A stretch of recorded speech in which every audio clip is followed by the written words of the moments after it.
Dahil uso, susunod tayo.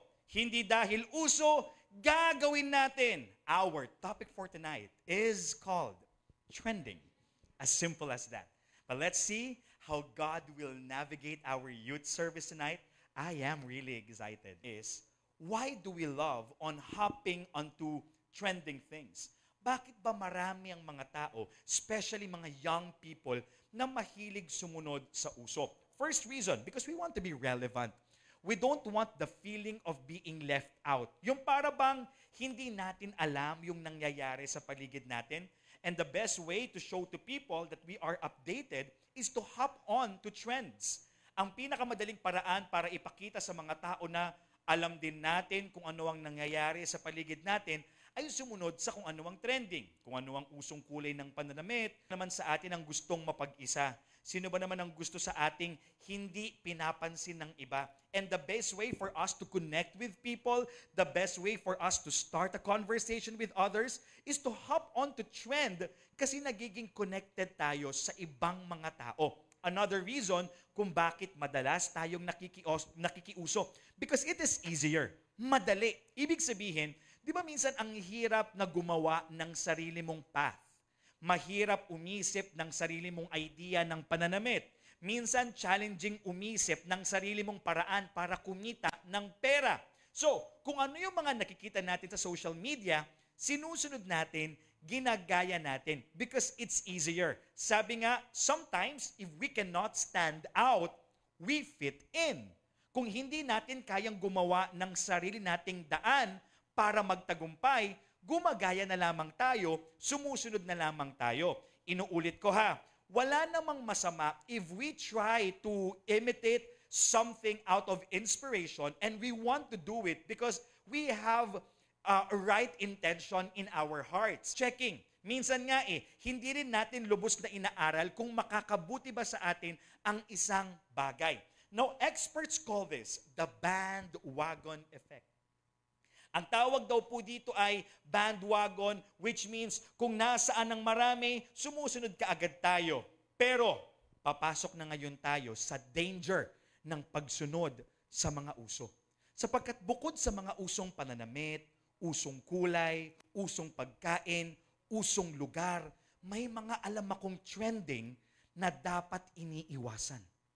Now listen, this is not just things we see online, because I really want to discuss this. Ito rin yung mga trending o nauusong nakikita natin sa paligid natin na maaaring ginagawa ng mga kaibigan, kabarkada, at kakilala natin. Handa na ba kayo? Bibigyan ko kayo ng isang trending na hindi makakabuti para sa inyo. Una, vices. Meron kang fina-follow na mga vloggers online. And you see them drinking alcoholic beverages hanggang sa mawala sila sa sarili, magtawanan sila, at gawin nila yung mga kalokohan nila. Nakikita natin ngayon yung mga pinakamagaganda at pinakagagwapong influencer. At may nakasabit sa liig nila na nagbubuga ng usok at nasisinghot ng lahat ng mga tao sa paligid nila. At dahil ito yung uso, we think it's cool. I'm telling you, I've been there. And I also want to be cool. So, most of the time, we justify vice as being cool. At sinasabihan natin yung mga taong bumabawal sa atin, even to the extent na inaaway na natin yung mga guardians, elders natin, parents natin, at na kapag ikaw yung may credible sources, people will gang up on you at susubukan nilang ipahiya ka at nga sabihin nila, corny ka, weirdo ka, mali ka. Madalas, pag nagbubukas tayo ng social media, ang pinapahiya na ngayon, yung mga taong may alam. At ang ating ginugustong samahan, kadalasan na ngayon na ating kinakampihan, kung ano yung cool lang, masaya lang, chill lang, teach us about forgiveness, about mercy, about compassion. Number 4, flood likes. Isa sa mga trending na gustong-gusto natin, yung dumami din yung mga heart reacts, yung mga thumbs up reacts sa mga photos natin, sa mga statement na inilalagay natin, sa mga memes na sinishare natin, na ang gusto natin, madami din ang views ng mga reels, TikTok, or videos na ina-upload natin. And may mga pagkakataon na ini-equate natin ang success sa dami ng reactions na nagigain natin. What we don't know is, we are starting to please people around us. Hindi natin namamalayan na nakabase na pala yung satisfaction, yung joy natin, at worse, yung pang-araw-araw na buhay natin sa dami ng mga reaction na nakukuha natin. Hindi kung ano ang dinidikta ng mundo o ng mga tao, kundi kung ano ang sinasabi ng Diyos sa'yo. Lalalim lang tayo. Okay lang ba yon? Because even if you are young people, I know that you are at the right age with the right mind to know about these terms, which I taught already, I believe, year 2023.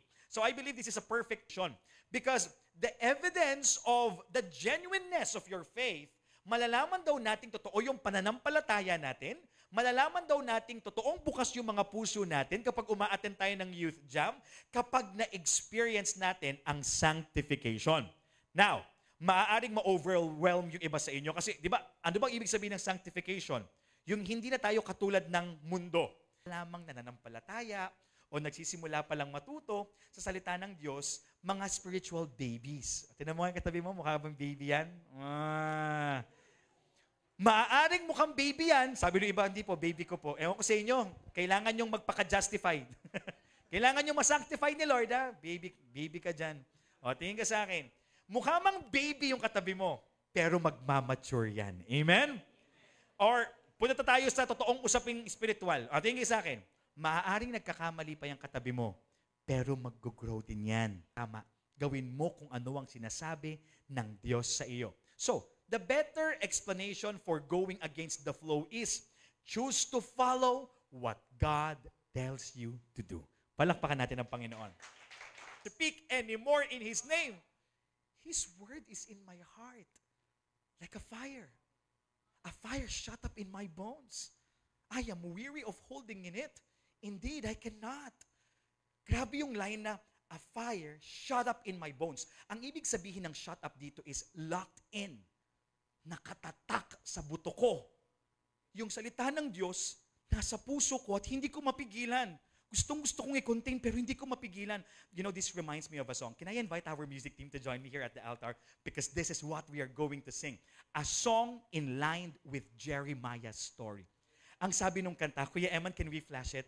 Sabi sa awitin, like a fire shut up in my bones. I want the world to know that you are God. With a passion burning deep within, I want the world to know that you live. Look at me. Ang sinasabi ng awitin ay katulad ng sinasabi ni Jeremiah. Hindi pwedeng ang uso kasalanan. Hindi pwedeng ang uso bisyo.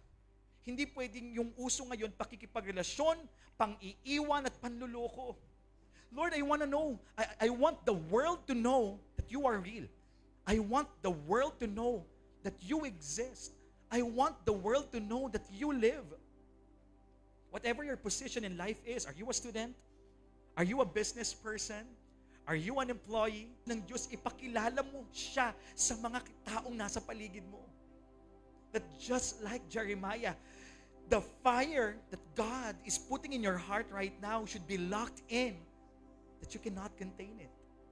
That all you can do is to share it to people. Nagpatuloy siya. Sing to the Lord! Give praise to the Lord. He rescues the life of the needy from the hands of the wicked. Imagine yung kaninang iniiyak ni Jeremiah, Lord, pinabayaan mo ako eh. Tapos biglang naalala niya yung kabutihan ng Diyos. Pero Lord, oo nga pala, no, ang sabi mo nandyan ka. At sa'yo totoong may pagpapala. Dahil dyan yung iyak ng takot, sakit, at pangamba, mapapalitan ng iyak ng papuri at pagsamba. Last three things that I would like to share with you before I end and leave the altar. First, Jeremiah was honest about his difficulty. Hindi mo kailangang sabihin na, hindi, masarap maging Kristiyano. Hindi, perfect maging Kristiyano. Mahirap maging Kristiyano.